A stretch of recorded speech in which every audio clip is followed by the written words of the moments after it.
Budget items. Would the clerk please read all orders 227 to 232A? So just for the public's consumption, this is the school budget. So we will read these first reads. We will then have a public hearing on the school budget. I assume then at that point we'll actually go to general public comment, and then we will go on the city municipal budget. We cannot do both of those budgets together per charter. Each hearing has to be separate. So we will do the school budget first, and then go to public comment on any non-agenda items, and then go to the municipal budget. So if you're there for all of those three, that should be the order. Madam Clerk, thank you. Order 227, approving state local EPS funding allocations for public education from kindergarten to grade 12 for the Portland Public Schools for fiscal year 2020. Order 228, order approving non-state funded school construction debt service for Portland schools for fiscal year 2020. Order 229, raising and appropriating additional local funds for Portland schools for fiscal year 2020. Order 230, approving total school operating budget for Portland schools for fiscal year 2020. Order 231, appropriating and raising funds for adult education for fiscal year 2020 as required by the Maine Revised Statutes Title 20A, MRS 8603A1. Order 232, to raise and appropriate local funds for food service in the Portland Public Schools for fiscal year 2020. Order 232A, order authorizing the disposition of any additional state subsidy received for Portland schools in fiscal year 2020. All sponsored by the Finance Committee, Councilor Nicholas M. Mavadonis, Jr., Chair. Okay, so those are all the orders on the school budget. The public hearing will be on all of them as one. So if you wish to comment on the school budget, any of these orders or all of them, you will have 3 minutes to do so. Please state your name, where you live, and if you have any particular affiliation, please address your comments through the chair. I do want to mention the city manager just told me that the Facebook feed is not working, but they are working on it, and hopefully... Yeah, it is on Town Hall Stream. It is on Town Hall Stream, so you can see it there, and your local public access. So, it is not. We'll let you know when it goes on Facebook so people can reconnect to that. So anyway, with that said, we will open up the public comment period on the school budget. Is there anyone who wishes to comment on any aspect of the school budget? Please just come right up, and you can actually wait in line right down the middle of the aisle there if you would like to get in line. And we will go upstairs and downstairs, so if anybody upstairs would like to comment on the school budget, you should feel free to go up to the mic, and I will call on you when I see you. Please, thank you.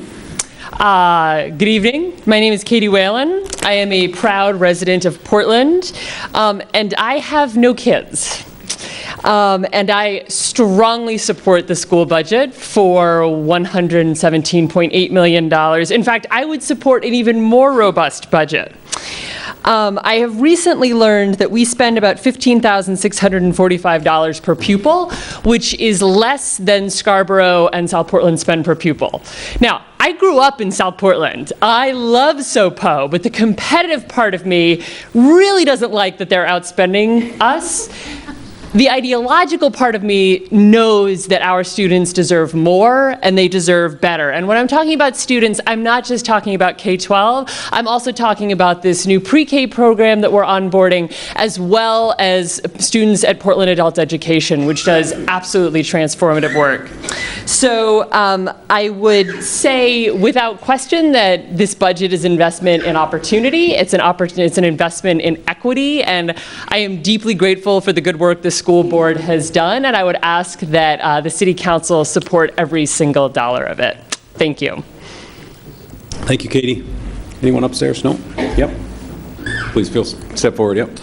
Hi, my name is Matt Reading. I am a resident of Peaks Island on Sterling Street, and that is a tough comment to follow, but I'm here to advocate for the school budget as well. I urge its passage as it's currently structured.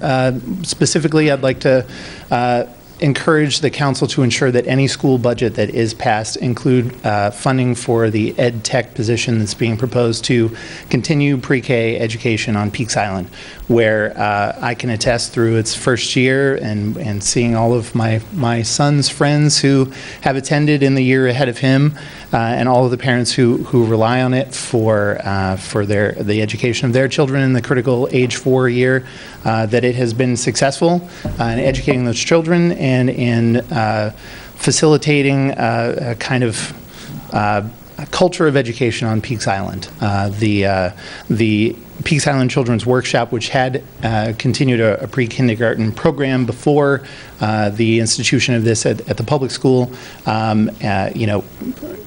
were instrumental in getting that program about at the school, and this current budget that's before you includes vital funds for the ed tech position to keep that program running. So I'm eager for that program to spread beyond Peaks Island and the places where it currently is on the mainland to the rest of Portland for many other parents and children to benefit from pre-kindergarten. And furthermore, I've found the school board throughout this process has been very responsive to parents' concerns, and it strikes me that they've put together a budget that furthers the overall goal of making Portland a very pro-education, pro-child, family city. So again, I urge your votes in passage of the school budget before you. Thank you very much. Thank you, Matt. And I should have mentioned that there will be 2 public hearings on both the school budget and the municipal budget, but please recognize if you testify tonight, you won't be able to testify at the next school public hearing unless there is an amendment offered, and then of course we will open up public comment to that amendment. That's the same on the municipal budget, so if you testify tonight and there are no amendments offered, you won't be able to testify the next time, but anybody who did not testify tonight will be able to testify the next time no matter what on either budget, but just want to make sure folks were aware of that. So, and that will be May 20th is the expectation on both of those. So anyway, thank you. Okay, thank you. My name is Stephanie Hogan, and I'm a homeowner, and I'm also the proud parent of 2 boys in the Portland Public Schools system. They both attend East End Community School. I'm happy to pay my fair share of property tax increases to make sure our city's schools remain top-notch. As a strong supporter of public education, I urge all of you to accept the budget being presented to you by the school board without reduction. In fact, I support increasing the school board's budget to boost funding for the critical food service department. This funding is necessary to serve healthier meals to every student, including, and perhaps especially, our growing number of food insecure students, as well as increase purchases of local fruits and vegetables, reduce packaging and food waste, make more food from scratch, and expand nutrition education. As such, it is critical that you consider including such funding in next year's budget. Prior to Jane McLucas taking over for Ron Adams, there was up to $600,000 to spend beyond income numbers that would be covered by the district city. Today, that number does not exist, and our children are currently being fed sugar-laden, carb-heavy, overly processed, non-local, and hardly made from scratch foods and meals, despite the ongoing efforts of Jane to make some significant changes. We are really excited about the overnight oats in lieu of Trix cereal being served for breakfast on May 22nd, and there will be a 5-day vegan menu included in next year's weekly food service, which is awesome, but I think we can do better. I think we can do far better. And I know Jane is willing to do better, but we can't do any better without your participation in having the budget represent the mission. No child needs to be hungry or fed unhealthy food during the day. Every child deserves to be able to be their best self. Please help feed our future. In closing, high-quality public education is an essential part of creating a functioning democracy, a hallmark of Maine values, and a cornerstone of our culture in New England. Beyond that, high-quality public schools support property values, attract young families, and enrich the fabric of our community. I support the school board's budget, and I hope you will too. Thank you. Thank you, Stephanie. Is there anyone else who wishes to comment on the school budget? Yes. Hi.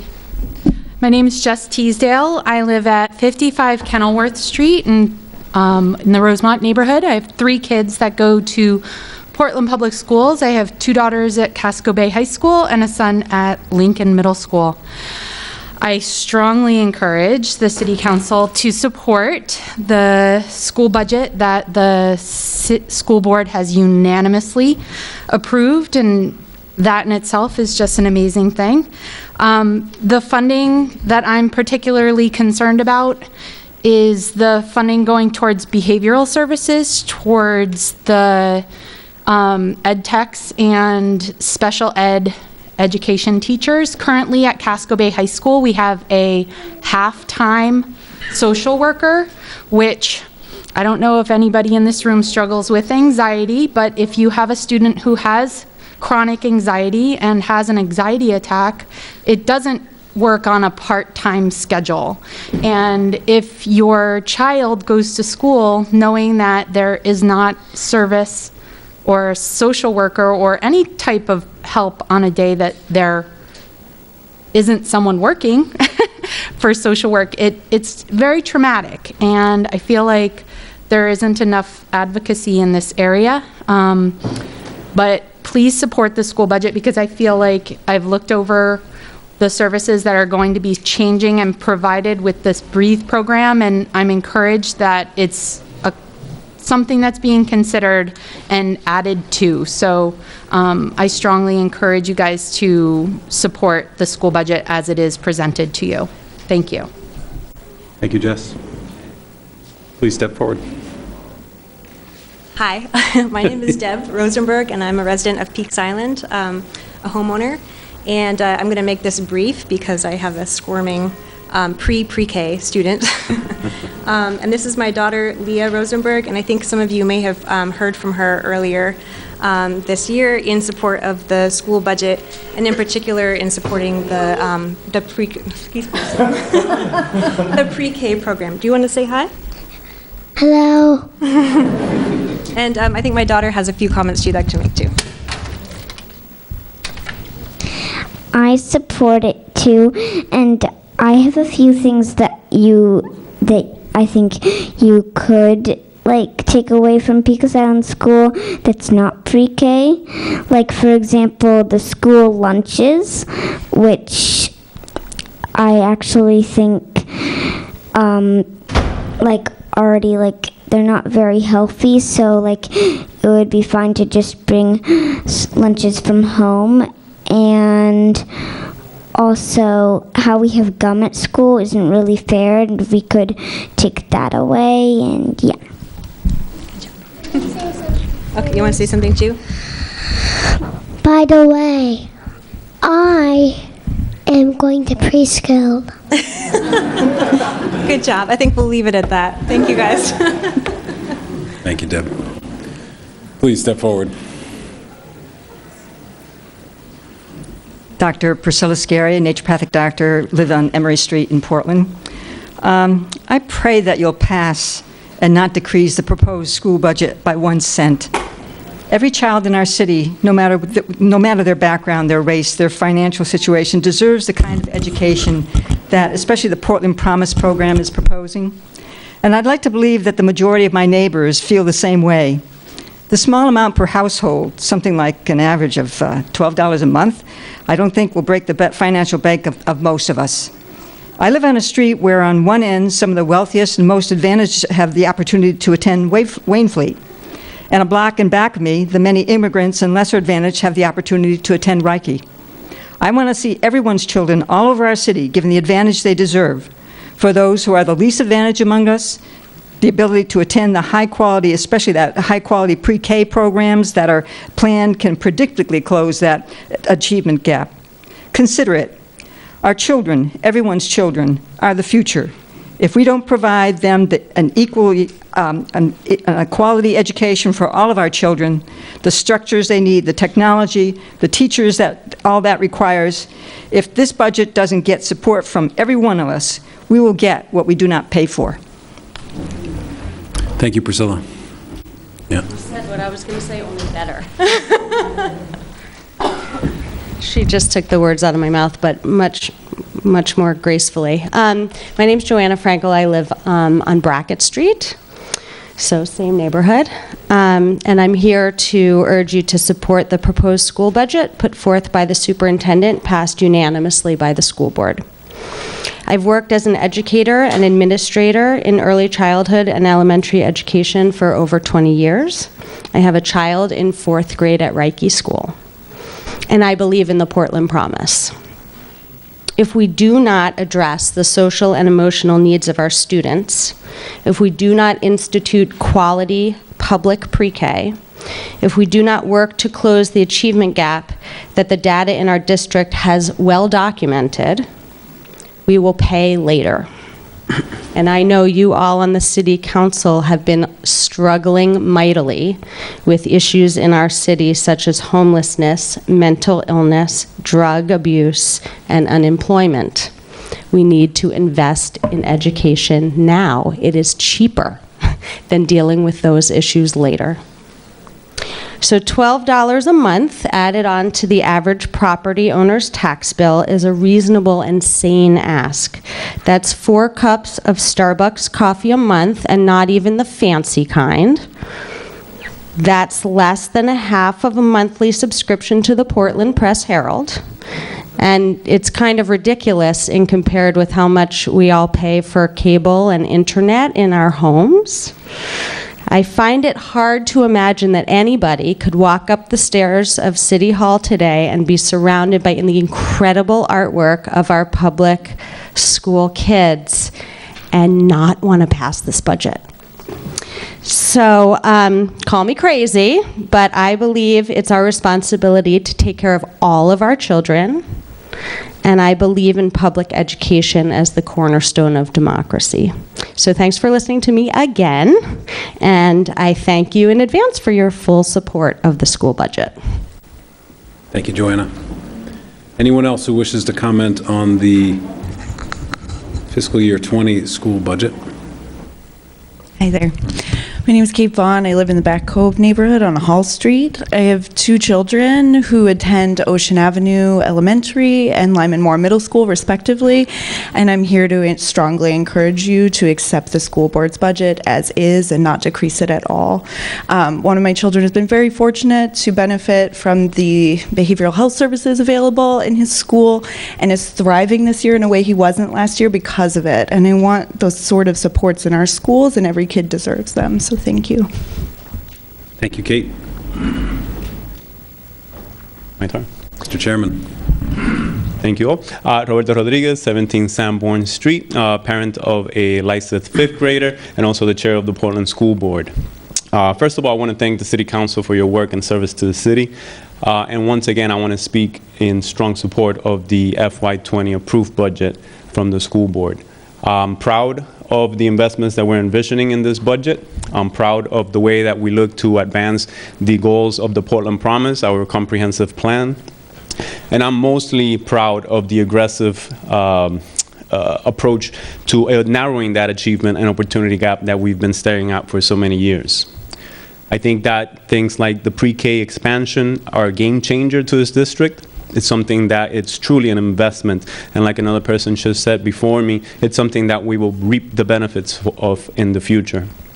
I think the restructuring of the Bayside Learning Center is something that we've all heard had to be addressed. We've heard from the members of that community, the teachers that work in that program over the last few years, that they did not feel their current situation was efficiently or effectively meeting the needs of the students they're trying to serve. And so we took a long and thoughtful process to figure out how to better serve those students. And what we have proposed in our budget as the new Breathe Day program is the way that we hope to address those issues. And again, these are some of the most disadvantaged students in our district, and so they deserve our full attention and our full support. And these investments envision us doing that. I look forward to continuing the process that we've had developing this budget so far. Compared to last year, we could all agree that this has been a much more collaborative and transparent approach. I think that we received the feedback not just from the community members, but from you, the city councilors, who did not feel that the way that we went about presenting our budget last year was the most effective way or the most professional way of doing it. And so this year, we started right away after the approval of our referendum budget last year, and we included everyone in this body in our process in different parts of the development of the budget, including having a couple of you as members of the Enrollment and Facilities Study Commission. We also have a couple of counselors that served on the District Advisory Building Committee, which has allowed you a lot of insight into some of the infrastructure and operational needs of the district. Again, I think that having you all included in the process developing this budget up to this point has served to make you our partner partners to make you be part of this budget, or rather empower yourself with this budget as if it was yours, because it is. This is your city. We're here working together to promote public education in the city, and so I hope that we can receive your full support in this budget. Thank you. Thank you, Mr. Chairman. Yep. Hi, my name is Cody Dow. I'm a member of the Deering area. My dad didn't graduate high school. He didn't get his GED until he was 30. My cousins, one graduated high school about a year late, another one had to get his GED. My sister and I, we both have learning issues. My sister has autism. I have autism. As a child, you could say that I was lucky and that I got some programs that were able to help me. I ended up graduating probably in the top quarter of my class. My sister graduated high school on time. I don't think that people should have to be lucky to have the funds that they need for their school, that the school can be able to help them in the way they need to be helped. Thank you, Cody. Anyone else who wishes to comment on the FY20 school budget? My name's Phil Steele. I live in the West End. I do not have children in the school. I do not have grandchildren in the schools. I strongly believe in public education, and although it must be difficult to think that the city can spend $117.8 million without somewhere being able to cut a few dollars. I recognize for those of you who are considering cutting the budget of that size, that just logic says there's probably a way to do it. But on the other hand, we all know, I think, that teachers do not receive the pay that they deserve in this town or any other town in the state of Maine, that all of us can feel good about supporting every child in our school district.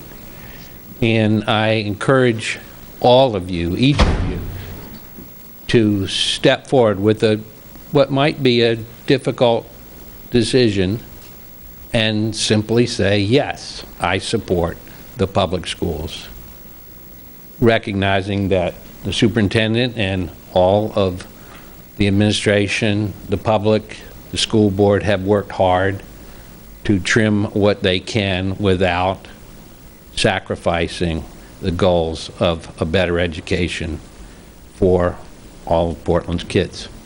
So thank you for your votes. Thanks for listening. Thank you, Phil. Anyone else who wishes to comment on the FY20 school budget?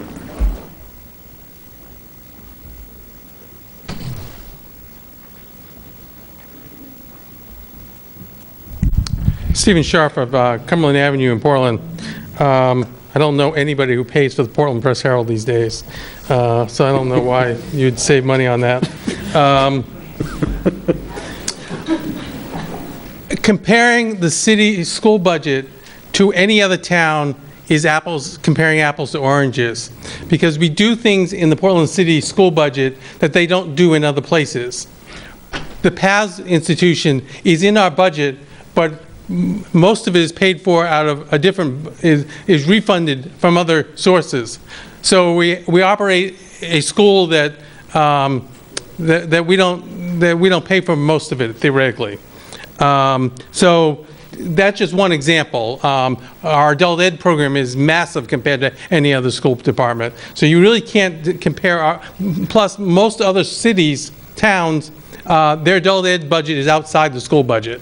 So you can't compare them. You just can't compare the $117 million budget in the city of Portland to any other city. Same thing with the municipal budget. You can't compare the municipal budget to Bangor or Lewiston, because we do a lot of things that Bangor and Lewiston don't do.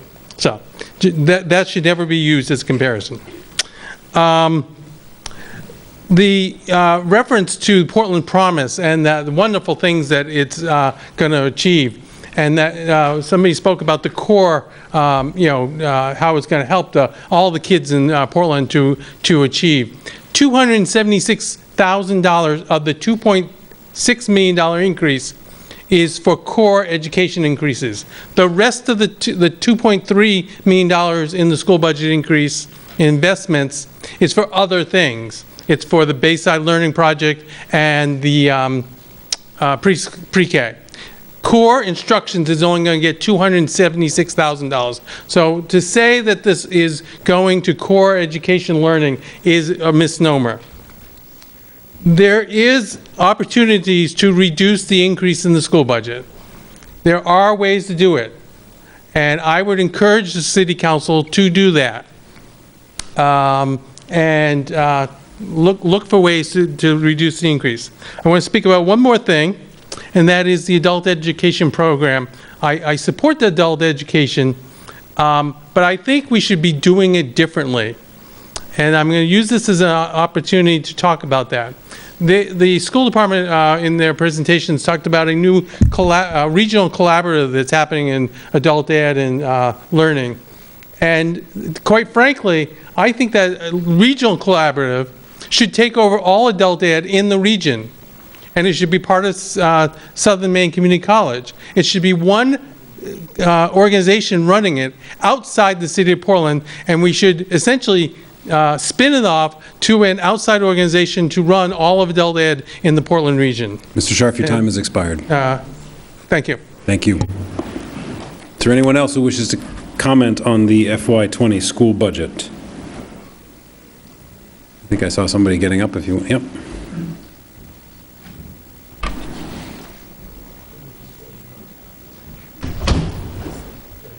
Hi, good evening. My name is Elizabeth Capone Newton. I live at North Street in Portland. And I'm a parent of two Portland public school students, a first grader and a third grader at Lyseth Elementary. So I'm speaking from that perspective. I'm also a graduate, or I should say, a product of public schools in Maine, in Auburn. And Matt Reading and I went to school together. So you have two Auburn public school students speaking into you tonight. I'm also a proud former City of Portland employee. I used to coordinate the school-based health centers for the City of Portland. I hope that City of Portland staff are able to freely speak in front of the council. It wasn't the case when I was an employee. I'm here tonight to say that, yes, I think by investing in funds for public education, you might be able to prevent problems down the line in people's lives. I also think that it works in the other direction as well. So the more you invest in people across the whole lifespan, the people who are adults in this community are the ones who are tasked with caring for the young people in this community. So all the issues before you tonight, I would argue, are interconnected. And when you support parents being able to stay at home and not lose pay to care for their children while they're sick, you're also actually helping public education. And little by little, if we invest in this city in every way that we should, whether it's by caring for people who are struggling with health, housing, education, whatever it is, each one helps the other. And I think that's how we will benefit the whole community. I also want to say that I don't think it's about how much a taxpayer is affected. I think that I am asking you as a resident of Portland and Maine and the United States and the world to make decisions based on people's needs and morality in all the decisions you make tonight, and instead of making it based on ideas about what money is available. Because there's always ways to find the money when you need the money. And if you raise taxes too much and it becomes unbearable for people, then maybe you'll find other ways to raise the money that you need or advocate as you need to in Augusta and other places. Thank you for listening to me tonight. Thank you, Elizabeth. Is there anybody else who wishes to comment?